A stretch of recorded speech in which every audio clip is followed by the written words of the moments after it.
Hello friends, स्वागत है आप सभी का एक बार फिर से DLS न्यूज चैनल पर। तो आज तारीख 29 मार्च 2022, दिन मंगलवार, हिंदी तिथि चैत्र माह कृष्ण पक्ष द्वादशी। और आइए बात करते हैं आज के मुख्य समाचारों टुडे ब्रेकिंग न्यूज के अपडेट वीडियो में। नजर डालते हैं देश भर की तमाम बड़ी खबरों पर। देखिए, देश के प्रधानमंत्री नरेंद्र मोदी ने एक और राज्य के लिए बड़ा ऐलान किया। वो बोले कि मध्य प्रदेश के ग्रामीणों के जीवन में एक नया सवेरा आने वाला है, क्योंकि 5.25 लाख परिवारों को गृह प्रवेश दिया जाएगा सरकार की तरफ से। प्रधानमंत्री ग्रामीण आवास योजना जो है उसके तहत तकरीबन 5.25 लाख परिवारों को जल्द ही उनके घरों की चाबी दी जाएगी। अच्छा, वहीं देखिए, रूस यूक्रेन हमले को लेकर लगातार 33 दिन हो चुके हैं। रूस ने पिछले 24 घंटों में खार के ऊपर 200 से ज्यादा हवाई हमले किए। युद्ध में अब तक 143 बच्चों की जान जाने की खबर है, जबकि 216 बच्चे घायल भी हैं।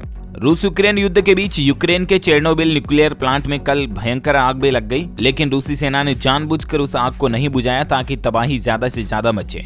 वहीं यूक्रेन के राष्ट्रपति बोले कि अगर रूस हमारे देश से बाहर नहीं जाता है तो तृतीय विश्व युद्ध तय है, यानी कि दुनिया में थर्ड वर्ल्ड वॉर छिड़ जाएगा अगर यूक्रेन पर हमला करते हुए रूस पीछे नहीं हटता तो। वह दोस्तों, रूस यूक्रेन हमले पर एलोन मस्क का भी ये कहना है कि हम पुतिन को यूक्रेन पर कब्जा नहीं करने दे सकते। अगर रूस जीता तो ये दुनिया में दूसरे देशों को गलत संदेश जाएगा। तो ये कुछ हालात और माहौल चल रहे हैं रूस यूक्रेन को लेकर। चलिए अब देखिए आप बड़ी खबर हमारे देश से। अपराधियों का बायोलॉजिकल सैंपल इकट्ठा करने का विधेयक लोकसभा में पेश हो चुका है, लेकिन विपक्ष इस पर तिल मिलाया। कहने का मतलब विपक्ष ने इसका जमकर विरोध किया। विपक्ष का कहना है कि ये संविधान के खिलाफ है। दरअसल सरकार ये चाह रही है कि जो हमारे देश में क्रिमिनल है, अपराधी हैं, उनका बायोलॉजिकल डेटा भी कलेक्ट किया जाए। बायोलॉजिकल डेटा से मतलब ये दोस्तों की जो भी अपराधी पकड़े जाएंगे अपराध करने के दौरान, उनका फिंगरप्रिंट, उनका आइरिस स्कैन, उनका ब्लड ग्रुप, उनकी DNA इंफॉर्मेशन, इन चीजों को भी सरकार चाह रही है कि अब कलेक्ट किया जाए, उनका एक रिकॉर्ड बनाया जाए। यानी कि ये जो अपराधियों का भी, क्रिमिनल्स का भी डिजिटलीकरण करने की ओर कानून बना रही मोदी सरकार। ब्रिटिश कानून का संशोधन करने के लिए लोकसभा में इसका बिल भी पेश हो चुका है, लेकिन विपक्ष इसका विरोध कर रहा है। अब देखते हैं लोकसभा और राज्यसभा से ये कानून पारित हो पाता है या नहीं। फिलहाल देखिए आप अगली बड़ी खबर। देश भर में सरकारी नीतियों के विरोध में कल भी राष्ट्रव्यापी हड़ताल रही और भारत बंद रहा। भारत बंद का जो पहला दिन मिला जुला असर देखने को मिला और ये हड़ताल आज भी जारी है 29 मार्च को भी। कल दोस्तों भारत बंद के दौरान रेल, सड़क यातायात वगैरह कई जगहों पर बाधित रहे। सबसे ज्यादा पश्चिम बंगाल, केरल, तमिलनाडु, हरियाणा, हिमाचल प्रदेश, इन राज्यों में असर देखने को मिला। केरल और बंगाल में भारत बंद का सबसे ज्यादा असर दिखा। चेन्नई में प्रदर्शनकारियों को हिरासत में भी लिया गया। कई जगहों पर तो रेल की पटरियों पर भी विरोध किया गया। इसके कारण कई सारी रेलवे भी प्रभावित रही। भारत बंद का असर कुछ राज्यों में बैंक और परिवहन के क्षेत्र में भी दिखाई दिया। हालांकि जरूरी सेवाओं पर इसका असर नहीं पड़ा, यानी कि मेडिकल से जुड़ी सेवाएं, हॉस्पिटल, एम्बुलेंस वगैरह ये सब कुछ चालू रही है। और कल ही भारत बंद के दौरान केरल हाईकोर्ट ने एक बहुत ही महत्वपूर्ण निर्देश दिया कि राज्य सरकार के कर्मचारियों को भारत बंद में हिस्सा लेने से रोकने के लिए आदेश जारी किया जाए। यानी कि केरल हाईकोर्ट का कहना है कि सरकारी कर्मचारी भारत बंद में या इस तरह की हड़तालों में शामिल नहीं हो सकते हैं। स्टेट गवर्नमेंट इस तरह का ऑर्डर जारी करे, ये निर्देश केरल हाईकोर्ट ने दिया। देखिए आप, हिमाचल प्रदेश में भी मोदी सरकार के खिलाफ जगह जगह प्रदर्शन किया गया। राष्ट्रव्यापी हड़ताल का व्यापक असर दिखा। बैंक, LIC कर्मचारी, किसान, मजदूर, C2, एटक, दलित शोषण मोर्चा, सब ने मिलकर सरकार की नीतियों के खिलाफ प्रदर्शन किया। वहीं महाराष्ट्र समेत देश भर में बिजली कर्मचारी भी जब हड़ताल पर गए तो राज्य सरकार ने मेजमा एक्ट की चेतावनी दी। स्टेट गवर्नमेंट ने कहा कि हड़ताल पर जाने वाले कर्मचारियों पर मेजमा एक्ट के तहत कार्रवाई की जाएगी। दरअसल कर्मचारियों की अलग अलग मांगे हैं, जैसे महंगाई बढ़ रही है देश में। बैंक कर्मचारी भी हड़ताल में शामिल हैं क्योंकि वो प्राइवेटाइजेशन से विरोध कर रहे हैं। सरकार जो सरकारी बैंकों को प्राइवेट कर रही है, इससे विरोध कर रहे हैं। इसी तरह से अलग अलग फील्ड के जो कर्मचारी हैं वो अपने अपने क्षेत्र में सरकार से कुछ मांगे रखे हुए हैं, उसी को लेकर हड़ताल कर रहे हैं। अब आज भी भारत बंद है और ये हड़ताल जारी रहेगी। देखते हैं कि सरकार इन कर्मचारियों के विरोध में आज क्या कुछ नया फैसला सुनाती है। जो भी अपडेट आएगा मैं आपको दिन में इसी चैनल DLS न्यूज पर अलग से बता दूंगा। ओके, चलिए फिलहाल देखिए आप अगली बड़ी खबर। पंजाब के जो नए मुख्यमंत्री बने भगवंत मान, उन्होंने एक बड़ा ऐलान किया है कि राज्य में राशन की डोर स्टेप डिलीवरी होगी, यानी कि घर घर पहुंचेगा राशन। अब आपको राशन कार्ड लेकर सरकारी राशन दुकान पर जाने की जरूरत नहीं है। डोर स्टेप डिलीवरी सर्विस शुरू करने जा रही पंजाब में। मुख्यमंत्री भगवंत मान बोले कि गरीब आदमी आखिर लाइन में क्यों लगे, सरकार घर तक पहुंचाएगी सस्ता राशन। इस तरह की भी प्लानिंग कर रही है सरकार और बहुत जल्द इस योजना को शुरू किया जाएगा। हालांकि गवर्नमेंट का कहना कि ये योजना ऑप्शनल होगी। आप चाहे तो घर पर भी राशन की डिलीवरी ले सकेंगे और आप चाहे तो राशन की दुकान पर जाकर के भी राशन ले सकेंगे। इसके अलावा पंजाब के स्वास्थ्य मंत्री डॉक्टर विजय सिंगला ने भी कल इस बात की घोषणा की कि पंजाब में जल्द ही 16,000 मोहल्ला क्लिनिक खोले जाएंगे। पंजाब के स्वास्थ्य मंत्री का कहना है कि राज्य के हर व्यक्ति का एक नया हेल्थ कार्ड बनाया जाएगा और इस कार्ड के माध्यम से लोग सरकारी अस्पतालों में सेहत की सुविधाएं ले सकेंगे। इसके अलावा अलावा केंद्र सरकार के आयुष्मान कार्ड भी पहले की तरह काम करते रहेंगे। पंजाब राज्य सरकार अलग से कार्ड बनवाएगी। चलिए अगला अपडेट देखिए दोस्तों, बॉलीवुड से खबर आ रही कि RRR मूवी ने रचा इतिहास, बॉक्स ऑफिस पर नया रिकॉर्ड बनाया। 3 दिन में वर्ल्ड वाइड 500 करोड़ से ज्यादा कमाई करने वाली ये पहली इंडियन फिल्म बन चुकी है। ये मूवी आपने भी देखी या नहीं, मुझे नीचे कमेंट करके बताइएगा जरूर। अच्छा, साथ ही देखिए उत्तर प्रदेश में मुख्यमंत्री योगी आदित्यनाथ ने ऐलान किया कि मॉब लिंचिंग का शिकार हुए मुस्लिम युवक के परिजनों को मिलेगा 2 लाख रुपए का मुआवजा। हाल ही में यूपी के कुशीनगर में एक मुस्लिम युवक के खुद उन्हीं के समाज के लोगों ने मॉब लिंचिंग करके जान ले ली, तो उस दुर्घटना पर सीएम योगी आदित्यनाथ ने 2 लाख रुपए का मुआवजा देने का ऐलान किया है। मामला था 20 मार्च को चुनाव में बीजेपी की जीत के बाद मिठाई बांटने का और जश्न मनाने का। क्योंकि वो एक मुस्लिम युवक था और बीजेपी की जीत पर उसने जश्न मनाया, तो उसी के समाज के लोगों ने उसकी पिटाई की और मॉब लिंचिंग की घटना को अंजाम दिया। अच्छा, अगला अपडेट देखिए दोस्तों, नेपाल के प्रधानमंत्री 1 अप्रैल से 3 अप्रैल तक 3 दिन के भारत यात्रा दौरे पर रहेंगे। इस दौरान वो पीएम मोदी और अजीत डोभाल से मुलाकात भी करेंगे और उनके साथ उनकी पत्नी भी आएगी। नेपाल के पीएम, जिनका नाम है शेर बहादुर देउबा, उनकी इस मुलाकात से भारत और नेपाल के द्विपक्षीय संबंध और भी अच्छे मजबूत होंगे। अच्छा, वहीं देखिए अफगानिस्तान में जो तालिबान ने कब्जा किया, अब यहाँ पर एक नया फरमान जारी किया गया कि सरकारी कर्मचारियों को दाढ़ी रखना अनिवार्य होगा। इसके अलावा उनका एक ड्रेस कोड भी बनाया गया। उनको एक तो दाढ़ी रखनी होगी जो भी सरकारी कर्मचारी हैं अफगानिस्तान में। इसके अलावा लंबा और ढीला कुर्ता व पायजामे के साथ टोपी या इमामा पहनना अनिवार्य होगा। अच्छा दोस्तों, हिजाब विवाद पर भी एक बड़ी खबर आ रही है कि कर्नाटक में कल एग्जाम में बुर्का पहनकर परीक्षा देने पहुंची कुछ छात्राएं, तो स्कूल प्रशासन ने उनको रोका और कपड़े बदलने के बाद उनको एग्जाम की एंट्री दी गई और इसके बाद माहौल बढ़ गया। हिजाब विवाद में अब मुस्लिम पर्सनल लॉ बोर्ड भी एंट्री कर चुका है। हाईकोर्ट के फैसले को इस बोर्ड ने भी सुप्रीम कोर्ट में चुनौती दे दी है। साथ ही देश के केंद्रीय सड़क परिवहन एवं राजमार्ग मंत्री नितिन गडकरी ने एक बड़ा ऐलान किया कि सड़कों पर अब नहीं होंगे टोल प्लाजा, जीपीएस से कटेगा टैक्स, यानी कि टोल प्लाजा देश भर से सारे टोल प्लाजा को हटा दिया जाएगा। टोल कलेक्शन का सिस्टम बदलने जा रही है सरकार। नेशनल हाईवे के टोल प्लाजा से फास्टैग सिस्टम हट जाएगा। अब जीपीएस ट्रैकिंग से वसूला जाएगा टोल टैक्स, यानी कि अभी फास्टैग से टोल टैक्स करता है। जैसे आप टोल टैक्स से गुजरते हो, आपकी गाड़ी पर लगा फास्टैग स्कैन हो जाता है और आपका टोल टैक्स कट जाता है, राइट। लेकिन अब टोल प्लाजा ही हट जाएंगे। आपकी गाड़ी नेशनल हाईवे पर कितनी लंबी कितने समय तक चली, उस आधार पर जीपीएस ट्रैकिंग के जरिए ऑटोमेटिकली आपके बैंक खाते से टोल कट जाएगा। जल्द ही भारत में इस तरह की नई तकनीक सरकार लाने पर विचार कर रही है। इस सिस्टम को सैटेलाइट नेविगेशन टोलिंग सिस्टम कहते हैं और इसे लागू करने के बाद देश भर से टोल प्लाजा हटा दिए जाएंगे। मतलब ये फास्टैग का भी एक और एडवांस वर्जन होगा टोल कलेक्ट करने का। रोड पर आपकी गाड़ी कितने किलोमीटर चली, इसी से आपका टोल टैक्स तय होगा, है ना। चलिए अगला अपडेट देखिए, कश्मीरी पंडितों की वापसी करवाएगी मध्य प्रदेश सरकार। नरोत्तम बोले कि जो जाना चाहते हैं उनकी लिस्ट दें। सांसद तनख्वाह का पलटवार, उनकी समस्या परिवहन नहीं, सुरक्षा और पुनर्वास की नीति चाहिए उनको। कश्मीरी पंडितों पर अब द कश्मीर फाइल्स फिल्म के बाद राजनीति भी होना शुरू हो चुकी है, ये देख सकते हैं आप। अच्छा दोस्तों, मध्य प्रदेश की बात हो रही तो एमपी के इंदौर शहर को लेकर भी एक अपडेट देखिए आप। इंदौर शहर ने एक और उपलब्धि हासिल की है। राष्ट्रपति रामनाथ कोविंद आज 29 मार्च को मध्य प्रदेश के इंदौर को राष्ट्रीय जल पुरस्कार से सम्मानित करेंगे। जल पुरस्कार की लिस्ट में इंदौर सर्वश्रेष्ठ जिला रहा है देश में। अच्छा, राजस्थान में भी अब BH सीरीज का व्हीकल नंबर ले पाएंगे आप। किसी भी राज्य में कोई नहीं रोकेगा। BH सीरीज मतलब Bharat, BH stand for Bharat vehicles की सीरीज का नंबर ले पाएंगे आप और इसका नेशनल परमिट होगा। किसी भी राज्य में आप किसी भी गाड़ी को कहीं पर भी ले जा पाओगे जिसका BH सीरीज से नंबर लिया हुआ है। तो ये सुविधा अब राजस्थान में भी शुरू हो चुकी है। हालांकि ये उन्हीं लोगों को मिलेगा जिनका बार बार अलग अलग राज्यों में आना जाना रहता है, या 4-5 राज्यों में जिन लोगों के कोई ऑफिस है, कई नौकरी अलग अलग ड्यूटी अलग अलग राज्यों में होती है, तो उन लोगों का ये क्राइटेरिया रहेगा और वही लोग BH सीरीज का नंबर प्लेट ले पाएंगे, है ना। रेलवे को लेकर खबर आ रही दोस्तों की झारखंड रूट की 7 ट्रेनों के यात्रियों को रेलवे ने बड़ी राहत दी है और यहाँ पर जनरल टिकट से वापस सफर करवाएंगे। कोरोना के बाद अब धीरे धीरे रेलवे पूरे देश में जनरल टिकट से वापस सफर की शुरुआत करने जा रहा और कई राज्यों में तो शुरुआत हो भी चुकी है ऑलरेडी। अच्छा, वहीं चैत्र नवरात्रा में श्रद्धालु नहीं छू सकेंगे मां विंध्यावासिनी के पैर, कपाट के बाहर से ही कर सकेंगे दर्शन। कोरोना को देखते हुए चैत्र नवरात्रा में यूपी स्थित मां विंध्यावासिनी के माता के मंदिर में पैर छूने की इजाजत नहीं होगी, क्योंकि प्रशासन का कहना है कि देश में भले ही कोरोना का प्रकोप कम हो गया हो, लेकिन फिर भी सावधानी रखना जरूरी है।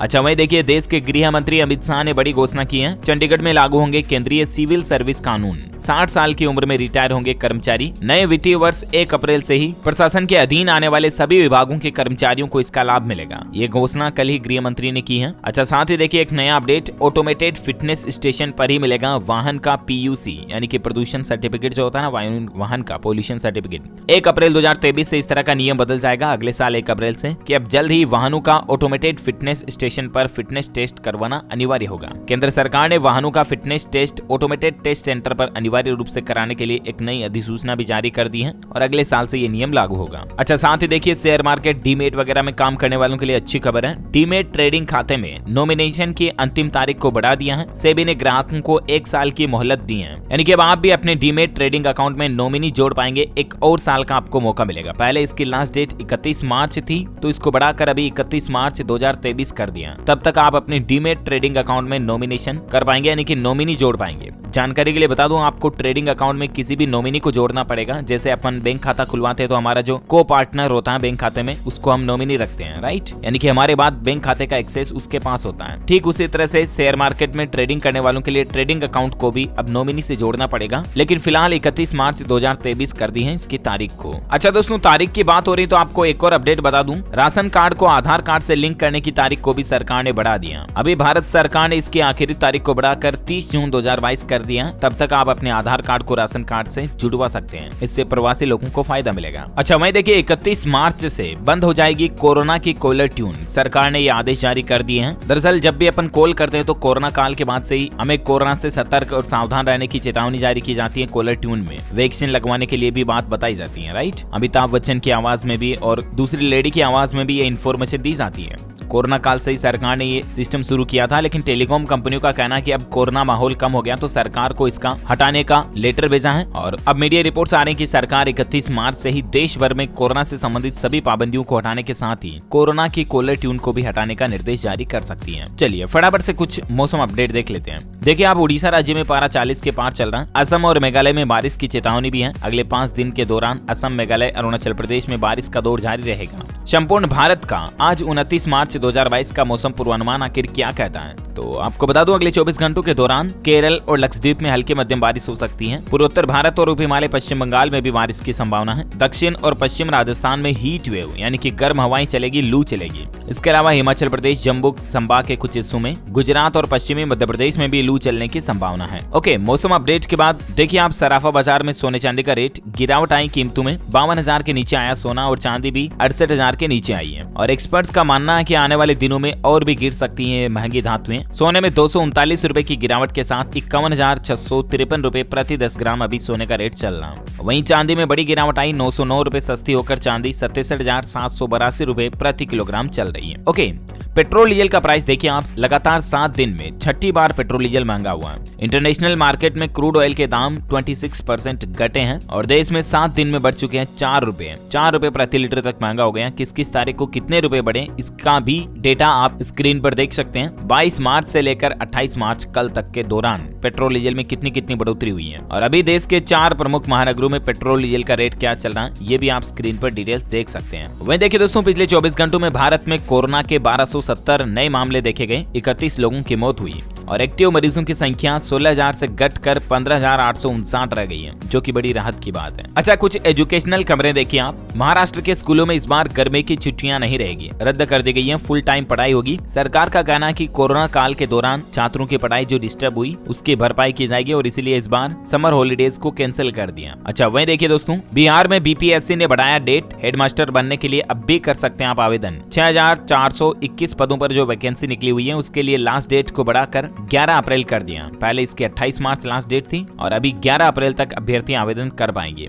इसके अलावा केंद्रीय विद्यालय में कक्षा 1 में एडमिशन के लिए उम्र सीमा अब 5 नहीं बल्कि 6 वर्ष होगी। 1 साल इसको बढ़ा दिया है। केंद्रीय विद्यालय संगठन की तरफ से न्यूनतम उम्र सीमा को 5 साल से बढ़ाकर 6 साल कर दिया कक्षा 1 में एडमिशन के लिए, है ना। वहीं छत्तीसगढ़ के राज्य भर के स्टूडेंट्स के लिए बड़ी खबर आ रही है। कॉलेजों की परीक्षाएं अब ऑनलाइन होगी। मुख्यमंत्री के ऐलान के बाद ये नया आदेश जारी किया गया। छात्रों की काफी समय से मांग थी कि यूनिवर्सिटी के कॉलेजों के एग्जाम्स जो हैं वो ऑनलाइन कंडक्ट कराए जाएं, तो आखिरकार छत्तीसगढ़ राज्य के मुख्यमंत्री भूपेश बघेल की तरफ से कल ये आदेश जारी कर दिया गया और राज्य में अब ये कॉलेजों के एग्जाम्स जो हैं ऑनलाइन होंगे। सरकार के इस आदेश के बाद कल ही दुर्ग यूनिवर्सिटी ने अपनी ऑफलाइन एग्जाम को भी रद्द कर दिया। मुख्यमंत्री निर्देश के बाद ये फैसला लिया गया, जबकि इसकी वार्षिक परीक्षाओं की तारीखें भी घोषित हो चुकी थी, लेकिन फिलहाल इनको पोस्टपोन कर दिया। अच्छा, वहीं देखिए, छात्रों के विरोध के बाद इलाहाबाद विश्वविद्यालय के भी तीसरे सेमेस्टर के परीक्षाओं को ऑनलाइन कराने का फैसला किया है। सेकेंड ईयर के छात्रों को प्रमोशन किया जाएगा। अच्छा, बिहार में भी बीपीएससी में 67वीं पीटी परीक्षा की तारीख को भी बढ़ा दिया। हेडमास्टर भर्ती की तारीख को तो बढ़ाया था, लेकिन पीटी एग्जाम की तारीख भी बढ़ चुकी है। अब 7 मई की जगह 8 मई को होगा एग्जाम, ठीक है ना। ज्यादा जानकारी आप बिहार लोक सेवा आयोग के ऑफिशियल पोर्टल पर चेक कर लें। अच्छा, वहीं देखिए हिमाचल में इस बार 12वीं कक्षा पास युवाओं को निःशुल्क मिलेगा बार क्लर्क का परीक्षण। हिमाचल यूनिवर्सिटी की तरफ से यह फैसला लिया गया है। साथ ही देखिए मध्य प्रदेश में मुख्यमंत्री शिवराज का ऐलान, सरकारी स्कूलों में भी आर्टिफिशियल इंटेलिजेंस की पढ़ाई करवाई जाएगी। हवाई जहाज से तीर्थ दर्शन वगैरह भी फिर से शुरू करने की घोषणा तो उन्होंने कल ही की थी, लेकिन अब एजुकेशन पर एक बड़ा ऐलान किया कि कक्षा 8 से आर्टिफिशियल इंटेलिजेंस सब्जेक्ट भी जोड़ा जाएगा सिलेबस में, है ना। तो ये सरकार की वाकई में अच्छी प्लानिंग है, क्योंकि स्टूडेंट्स टेक्नोलॉजी भी पढ़ेंगे। अच्छा, एजुकेशन के बाद कुछ और अपडेट देख लेते हैं। देखिए दोस्तों, हिमाचल प्रदेश में कल ही भूकंप के झटके महसूस किए गए। मंडी वगैरह में 2.5 तीव्रता के भूकंप के झटके आए। भूकंप का केंद्र जमीन से 5 किलोमीटर अंदर था। गनीमत रही कि जानमाल का नुकसान नहीं हुआ। वहीं देखिए पद्म पुरस्कार दिए राष्ट्रपति रामनाथ कोविंद ने विजेताओं को सम्मानित करते हुए। कल कुछ और जो विजेता बच रहे थे, शेष विजेताओं को पद्म पुरस्कार से सम्मानित किया गया।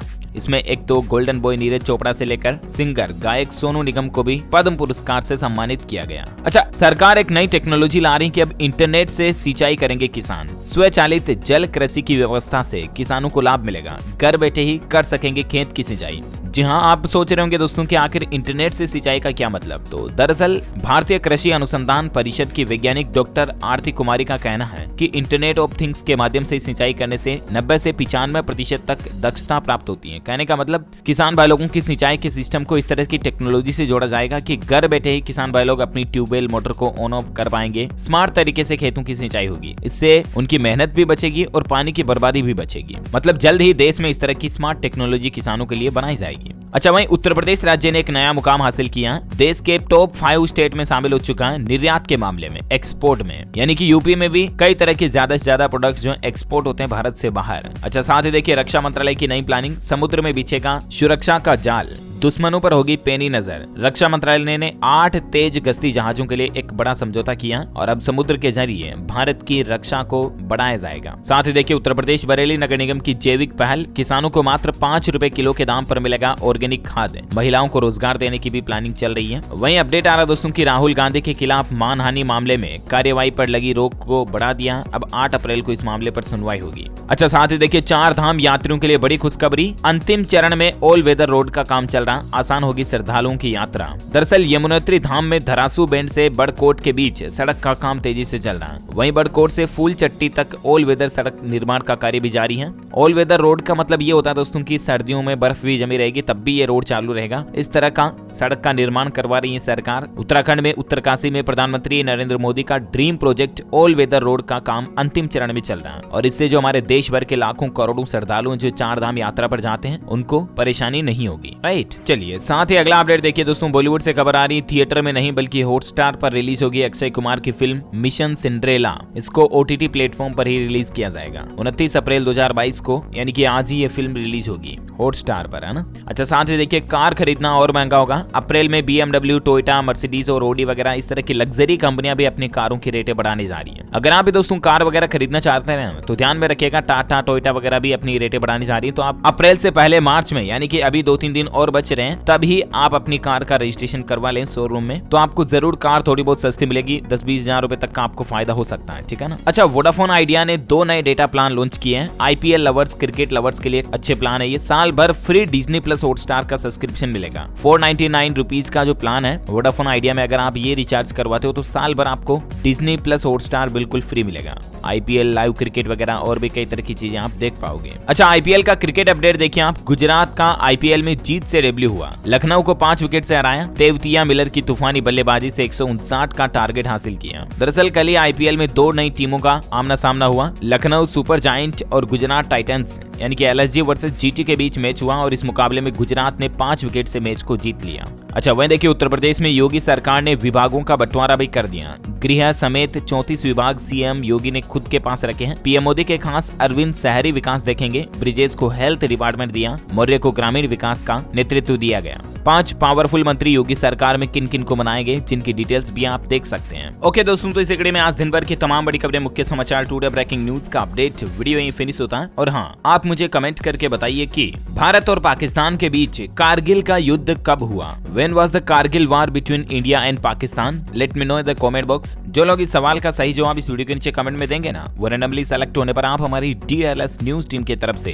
जीत सकते हैं एक शानदार सरप्राइज गिफ्ट, जिसमें आपको mobile, computer, laptop, tablet, PC, gadgets वगैरह कुछ भी जीतने का मौका मिलेगा। इसी के साथ ही अगर आपको वीडियो अच्छा लगा तो इसे लाइक करना और शेयर भी करना अपने दोस्तों के साथ फेसबुक और व्हाट्सएप पर। और हाँ, आप हमारे चैनल DLS न्यूज को सब्सक्राइब करके बेल आइकॉन भी जरूर दबा देना, ताकि आपको रोजाना के ताजा अपडेट्स और काम की खबरें तुरंत आपके मोबाइल पर मिलती रहेगी। Thank you, take care, good bye, Jai Hind, जय भारत, वंदे मातरम।